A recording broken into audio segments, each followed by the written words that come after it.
हे आहे DS news network. आपण पाहत आहात आपली बातमी आपला आवाज.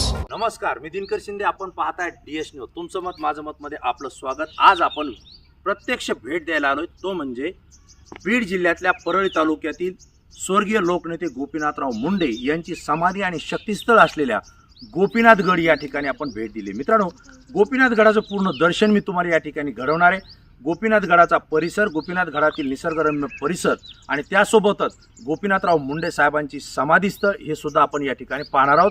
त्यासोबतच या परिसरामध्ये किती एकर परिसरामध्ये हा गोपीनाथगड उभारण्यात आलेला आहे. या ठिकाणी पंकजाताई असतील, प्रीतमताई असतील किंवा पंकजाताई मुंडे यांच्या आईसाहेब म्हणजेच मुंडे साहेबांच्या पत्नी प्रज्ञाताई मुंडे या ठिकाणी कधी येतात आणि मुंडे साहेबांचं दर्शन कधी घेतात या सविस्तर माहिती मी आपल्याला या ठिकाणी देणार आहे. माझ्या पाठीमागे आपण पाहतायत गोपीनाथगड ही प्रवेशद्वार या ठिकाणी आहे.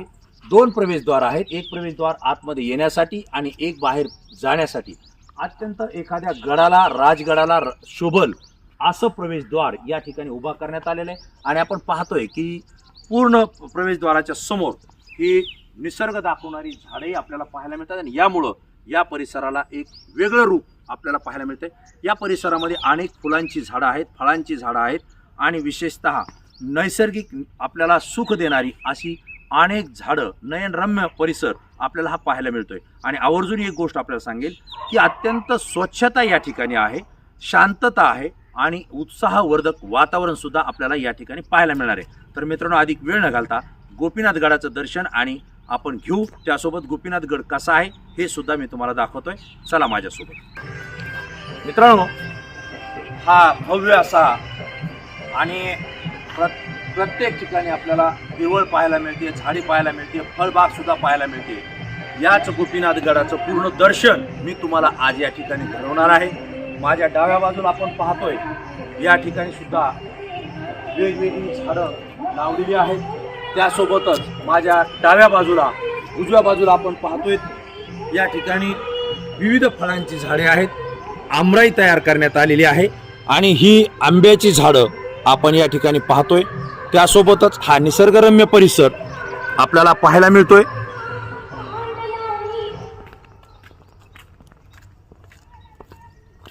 हा पूर्ण गोपीनाथगडाचा परिसर आपण या ठिकाणी पाहत आहोत. वेगवेगळे फुलांची झाडं आणि आकर्षक रंगात असलेली ही फुलं आपलं लक्ष वेधून घेतात. त्यासोबतच आमराई या ठिकाणी अनेक आंब्यांची झाडंही आपल्याला पाहायला मिळत आहेत.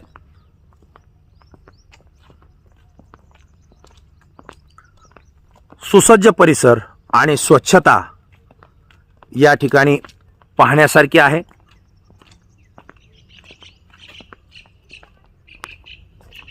याच प्रवेशद्वारामधून आपण या गोपीनाथगडामध्ये प्रवेश केलेला आहे.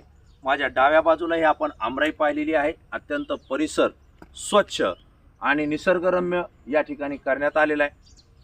महाराष्ट्रातून स्वर्गीय गोपीनाथराव मुंडे साहेबांना मानणारा, चाहता आणि त्यांच्यावर प्रेम करणारा प्रत्येक कार्यकर्ता, प्रत्येक व्यक्ती गोपीनाथगडावर येऊन या ठिकाणी मुंडे साहेबांच्या समाधीस्थळाचं, शक्तिस्थळाचं दर्शन घेतो आणि स्वतःला तो त्या ठिकाणी पावन झाल्याची धन्यता मानतो.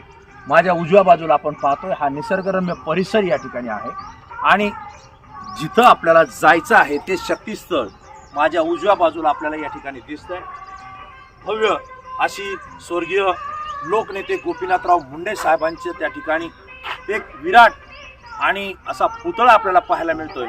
या पुतळ्याजवळही आपण जाणार आहोत, कारण गोपीनाथराव मुंडे साहेबांचा पुतळा अशा पद्धतीने उभा करण्यात आलेला आहे. जर तो आपण पाहिला तर मुंडे साहेब प्रत्यक्ष आपल्यासमोर उभा आहेत असं ते आपल्याला त्या ठिकाणी भासतं. आणि विशेषतः त्यांच्या चेहऱ्याकडे पाहिल्यानंतर आजही ते आपल्या पाठीशी आहेत. तू लढ, मी तुझ्या पाठीशी आहे, अशा पद्धतीचा संदेश आणि आशीर्वाद देताना सुद्धा ते त्या ठिकाणी आपल्याला पाहायला मिळतील. आपण प्रत्यक्ष मुंडे साहेबांच्या समाधीस्थळावर, शक्तिस्थळावर जात आहोत. चला. या ठिकाणी आपण पाहतोय हा निसर्ग, ही फुलांची वेगवेगळी आकर्षक अशी झाडे आपल्याला पाहायला मिळत आहेत. या बाजूला सुद्धा ही झाडं लक्ष वेधून घेत आहेत आणि त्यासोबतच या कमळाच्या फुलासमोर उभा असलेले स्वर्गीय लोकनेते गोपीनाथराव मुंडे साहेब यांचा हा पुतळा आपण त्याही ठिकाणी जात आहोत. पण तत्पूर्वी हा जो परिसर आहे हाही आपल्याला या ठिकाणी दाखवणं मला योग्य वाटतं. या ठिकाणी अनेक गुलाबांची झाडं आणि त्याला उमळलेल्या कळ्या फुले ही सुद्धा आपल्याला या ठिकाणी पाहायला मिळत आहेत. मित्रांनो, गोपीनाथराव मुंडे साहेब यांच्या प्रेरणेनं काम करणारा प्रत्येक जण या ठिकाणी येतोच आणि गोपीनाथराव मुंडे साहेबांच्या या समाधीचं शक्तिस्थळाचं तो दर्शन घेतो आणि भविष्यात यशाकडे वाटचाल करण्यासाठी मार्गक्रम करतो. आणि म्हणून प्रत्येकाला एक वेळेस तरी गोपीनाथराव गडावर यावं हीच त्याची भावना असते. आणि या ठिकाणी आपण पाहतोय हा अत्यंत स्वच्छ असलेला हा रस्ता आपल्याला पाहायला मिळतोय, जो की लोकनेते गोपीनाथराव मुंडे साहेब यांच्या पुतळ्याकडे जातो. आपण त्याही भागात जात आहोत. बाजूला या ठिकाणी एक मंदिर आहे. या मंदिरामध्ये आता सध्या देवाची आरती पूजा ही सुरू असल्याचा आवाज आपल्याला या ठिकाणी येतो आहे. त्यासोबत हा निसर्गरम्य परिसर आपण पाहत आहोत.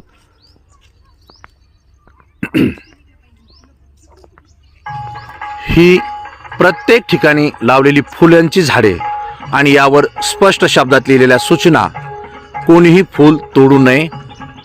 अत्यंत सुंदर अशी आणि वेगवेगळ्या रंगातली फुलं आपल्याला या ठिकाणी पाहायला मिळतात.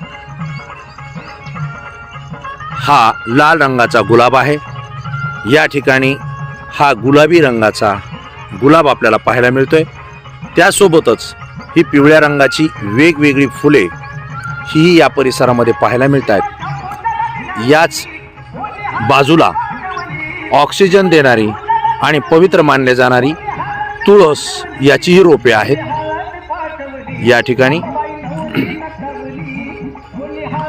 या परिसरामध्ये असलेल्या मंदिरामध्ये नवरात्र उत्सव साजरा होतो आहे आणि त्याच ठिकाणचा आवाज आपल्याला या ठिकाणी पाहायला मिळतोय. हे मंदिर आपण या ठिकाणी पाहत आहोत. या मंदिरामध्ये दुर्गा मातेची आरती होते, पूजा होते. त्यासोबतच या ठिकाणी आपण पाहतोय ही फुलांची झाडे. आणि मित्रांनो, मला आपल्याला आवर्जून सांगावं लागेल की दररोज गोपीनाथ गडावर येणाऱ्यांची संख्या ही दिवसेंदिवस वाढते. मुंडे साहेबांचं दर्शन घेऊन या ठिकाणी प्रत्येकजण आपल्या कामावर जातो. हा निसर्ग मला आपल्याला आवर्जून दाखवावा लागेल. ज्या परिसरातून ज्या मार्गाने आपण आलो तो हाच मार्ग आणि हेच ते प्रवेशद्वार, ज्या प्रवेशद्वारातून आपण गोपीनाथ गडावरती प्रवेश केलेला आहे.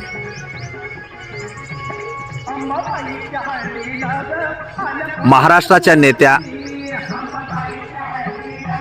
पंकजाताई मुंडे या सातत्यानं गोपीनाथ गडावर येतात. मुंडे साहेबांच्या समाधीचं दर्शन घेऊन नव्या उमेदीनं, नव्या जोशानं त्या काम करतात. याच ठिकाणी त्यांना जी ऊर्जा आणि शक्ती मिळते तो हाच गोपीनाथ गड. या ठिकाणी आपण पाहतोय मुंडे साहेबांची भव्य अशी मूर्ती. या ठिकाणी समोरच पाण्याचे कारंजे सुद्धा आहेत, जे रात्री या ठिकाणी सुरू होतात. प्रकाश झोतामध्ये लाईटच्या वेगवेगळ्या रंगाच्या लाईटच्या प्रकाशामध्ये हे उजळून निघतो आणि मुंडे साहेबांच्या या पुतळ्यासमोरच या ठिकाणी आपल्याला हा कारंजा पाहायला मिळतोय. मित्रांनो, हा मुंडे साहेबांच्या या ठिकाणी पाण्याचा कारंजाही आपल्याला पाहायला मिळतोय. आपण पाहू शकताय.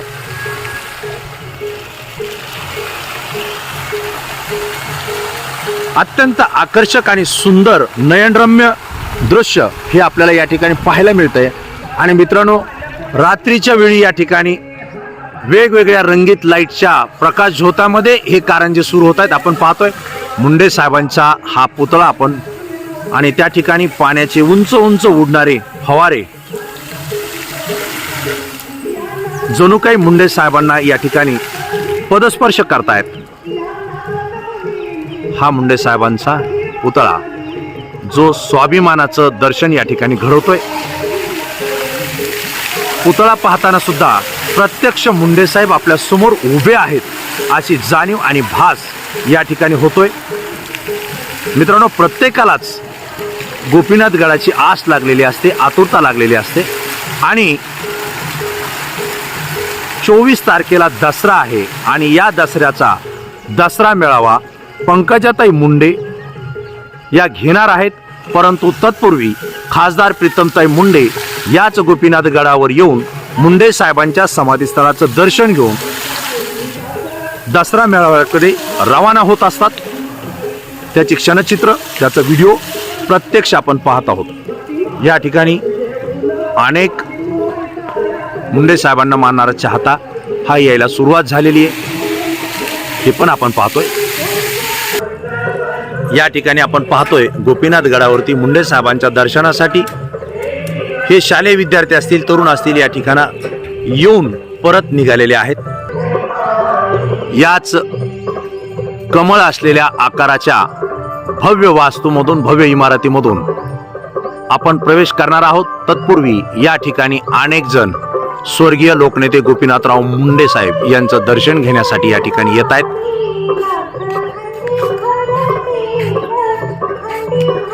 ही भव्य अशी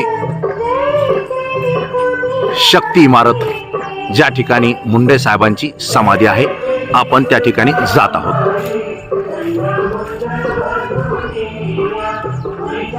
आपण पाहतोय हे सागवानी प्रवेशद्वार आणि आपण आता आतमध्ये प्रवेश करतोय. आल्यानंतर अत्यंत शांतता, स्वच्छता आणि अत्यंत प्रसन्न वातावरण या ठिकाणी पाहायला मिळते. मुंडे साहेबांच्या या शक्तिस्थळी, समाधीस्थळी आपण आलेलो आहोत आणि अक्षरशः अंगामध्ये एक शक्ती संचारलेली भावना या ठिकाणी आपल्यामध्ये निर्माण होते. आपण पाहतोय महाराष्ट्रातील बहुजनांचं नेतृत्व, शेतकरी, कष्टकरी आणि ऊसतोड मजुरांचं नेतृत्व, दैवत, लोकनेते स्वर्गीय गोपीनाथरावजी मुंडे साहेब यांचं हे समाधीस्थळ, शक्तिस्थळ. या ठिकाणी माथा टेकून प्रचंड शक्ती आणि ऊर्जा घेऊन महाराष्ट्रातला तमाम चाहता आणि मुंडे साहेबांना मानणारा प्रत्येक व्यक्ती या ठिकाणाहून घेऊन जातो. हे आपण या ठिकाणी प्रत्यक्ष अनुभवत आहोत, आजमावत आहोत. हा परिसरही इतका सुंदर आहे, स्वच्छ आहे आणि या ठिकाणी प्रसन्नता इतकी आहे की कुठली तरी एक अद्भुत शक्ती आपण या ठिकाणाहून घेऊन जात आहोत अशी भावना प्रत्येकाच्या मनामध्ये निर्माण होते. मित्रांनो, लोकनेते स्वर्गीय गोपीनाथरावजी मुंडे साहेब यांचं हे समाधीस्थळ आपण पाहतोय.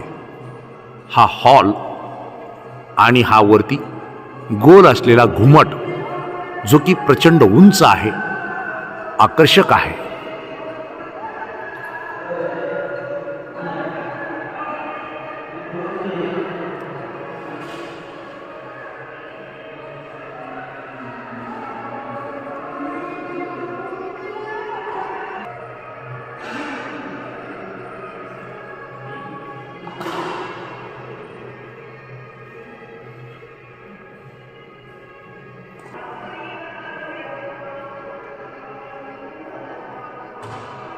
मित्रांनो, ज्या व्यक्तीनं बीड जिल्ह्यातल्या परळी या ठिकाणी जन्म घेतला, परंतु संपूर्ण देशाला हादरून सोडलं, बहुजनांचं नेतृत्व केलं, गरिबांचं नेतृत्व केलं, ऊसतोड मजुरांचं, कष्टकऱ्यांचं नेतृत्व केलं आणि प्रामाणिकपणे काम करून विकास कसा असावा हा संपूर्ण महाराष्ट्राला दाखवून दिलं, त्या स्वर्गीय लोकनेते गोपीनाथराव मुंडे साहेबांच्या समाधीस्थळी म्हणजे ज्या शक्तिपीठासमोर आपण आलेलो आहोत. आणि या शक्तिपीठाला गोपीनाथ गड असं नाव देण्यात आलेलं आहे. जो गोपीनाथ गड महाराष्ट्राच्या प्रत्येक घराघरात, कानाकोपऱ्यात पोहोचलेला आहे आणि महाराष्ट्रात राहणाऱ्या त्यांच्या चाहत्यांच्या मनामनामध्ये जो विचार पोहोचलेला आहे, त्याच मुंडे साहेबांच्या शक्तिस्थळी आपण या ठिकाणी पोहोचलेलो आहोत. मित्रांनो, आणखी परिसर आणि याविषयीची माहिती आपण इथले व्यवस्थापक यांच्याकडून सुद्धा जाणून घेणार आहोत. परंतु पुन्हा एकदा या शक्तिस्थळाचं दर्शन मी आपल्याला घडवतो आणि आपण इतर माहिती पाहू.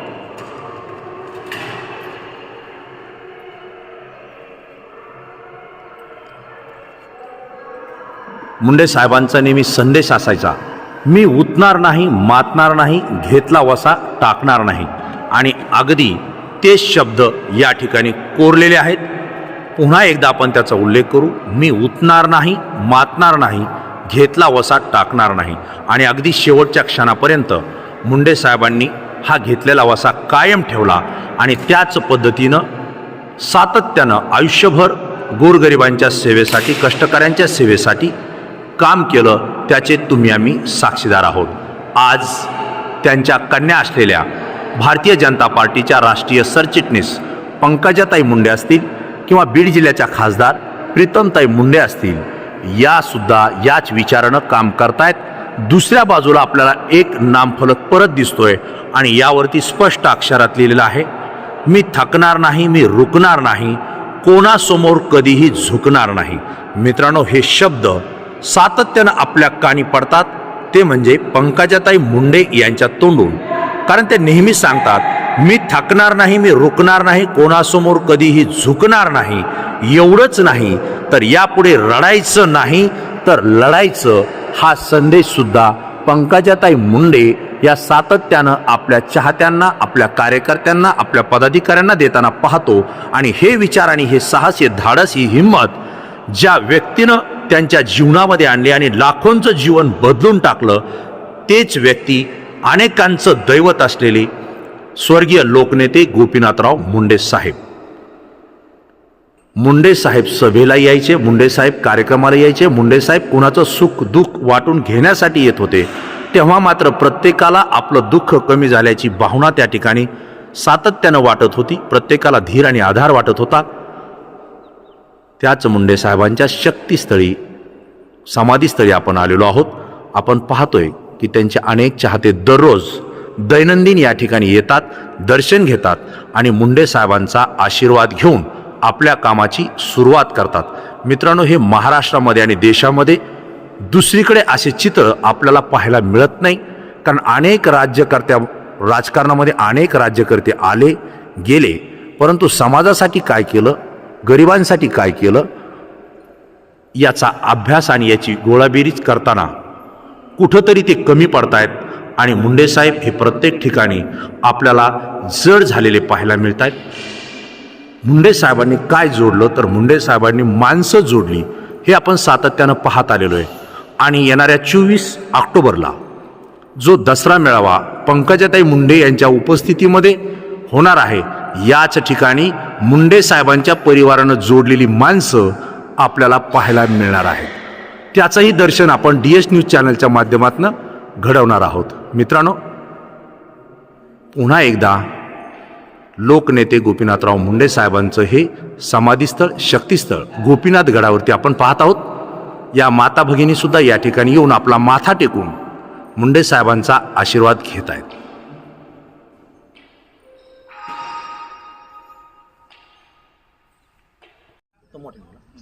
मित्रांनो, गोपीनाथ गडावर आपण आलेलो आहेत. गोपीनाथ गडाचं दर्शन आपण घेतोय, परिसर आपण या ठिकाणी पाहतोय. परंतु या परिसराचे सुपरवायझर असलेले गणेशराव मुंडे, विठ्ठलराव मुंडे हे आपल्या सोबत आहेत. आपण त्यांच्याशी सुद्धा या ठिकाणी माहिती घेऊन. मला सांगा मुंडे साहेब, हा जो गोपीनाथ गडाचा जो परिसर आहे, तर हा किती एकरचा परिसर आहे? गडाचा परिसर 18 एकरचा आहे. 18 एकर. 18 एकर. आणि या परिसरामध्ये काय काय नेमकं? परिसरामध्ये पूर्ण फुलांचे झाड आहेत, जे की दररोज इथं जे फुल लागतात समाधी सजवण्यासाठी, ते सर्व प्रकारचे फुलं इथंच तयार होतात. तुम्ही बाहेरून एक पण विकत आणत नाही. दररोज सकाळी पूजा करणं, आई साहेबांना, ताई साहेबांना, तमाम महाराष्ट्रातील सगळ्या फेसबुक, व्हॉट्सअप ग्रुपांना दर्शन देणं, दररोज गडाचं साहेबांचं दर्शन देणं. म्हणजे आपण सोशल मीडियाच्या माध्यमातून ते दर्शन घडवतात. नित्यनेमानं गोपीनाथ गडाचे दर्शन सर्वांना देणं. तसेच परिसरामध्ये आंबा बाग आहे. आम्ही तिकडे एक आंबा बाग पाहिली, तर त्या ठिकाणी किती एकर मध्ये ती आंबा बाग आहे? 1-2 एकर मध्ये. 2 एकर मध्ये. आणि कुठल्या प्रकारचे आंबे त्या ठिकाणी? केशर, हापूस. अच्छा. दोन्ही प्रकार जे साहेबांना आवडत होती फळं, ते संपूर्ण फळबाग त्या बागेत केलेली आहे. रामफळ असेल, सीताफळ असेल, हनुमान फळ असेल. म्हणजे रामफळ, सीताफळ, हनुमान फळ, चिक्कू, पेरू, आंबा, ऍपल बोर.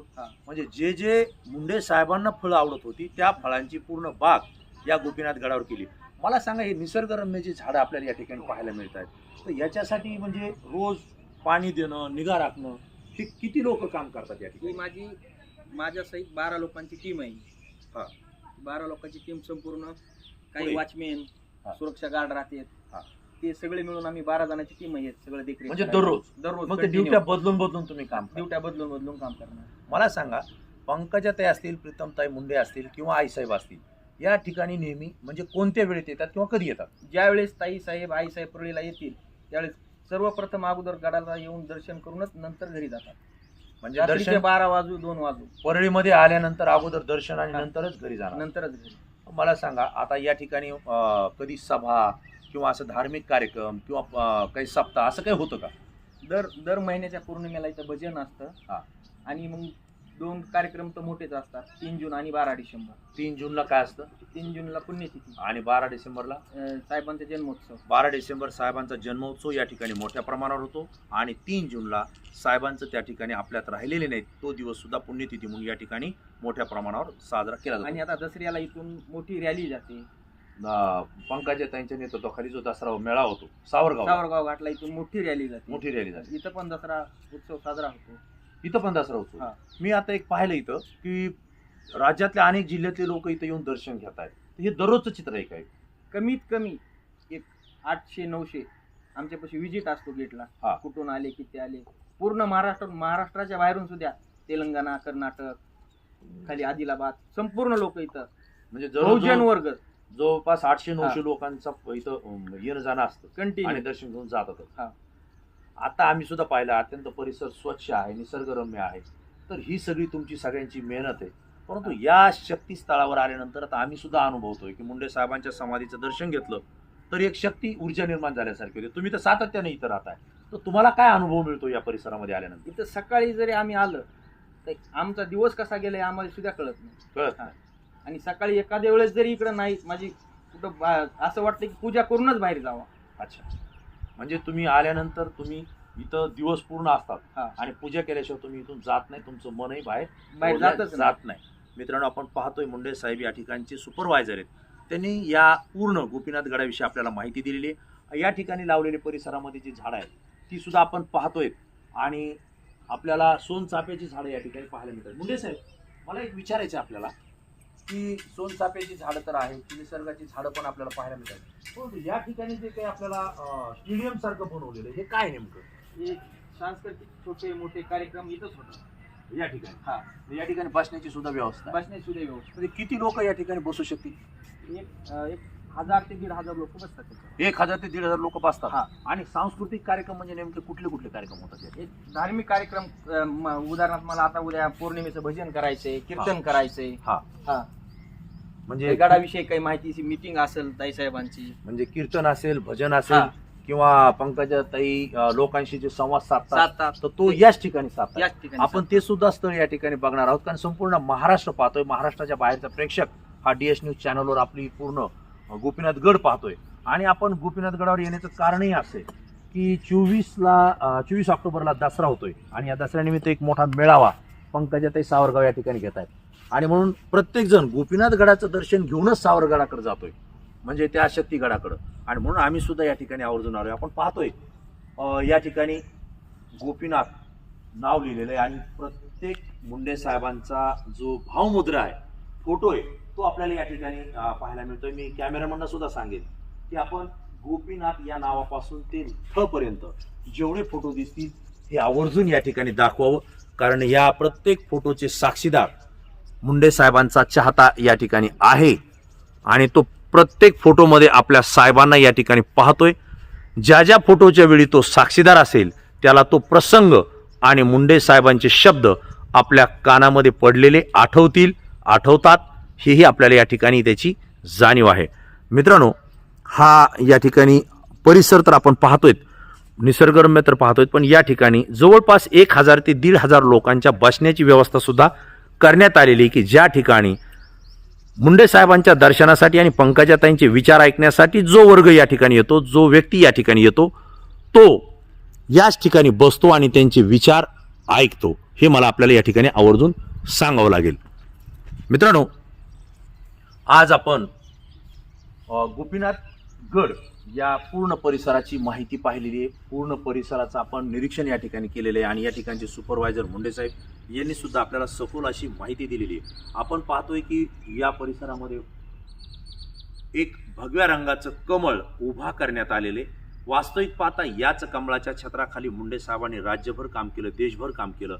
आजही याच कमळाच्या छत्राखाली मुंडे साहेब विसावलेले आहेत.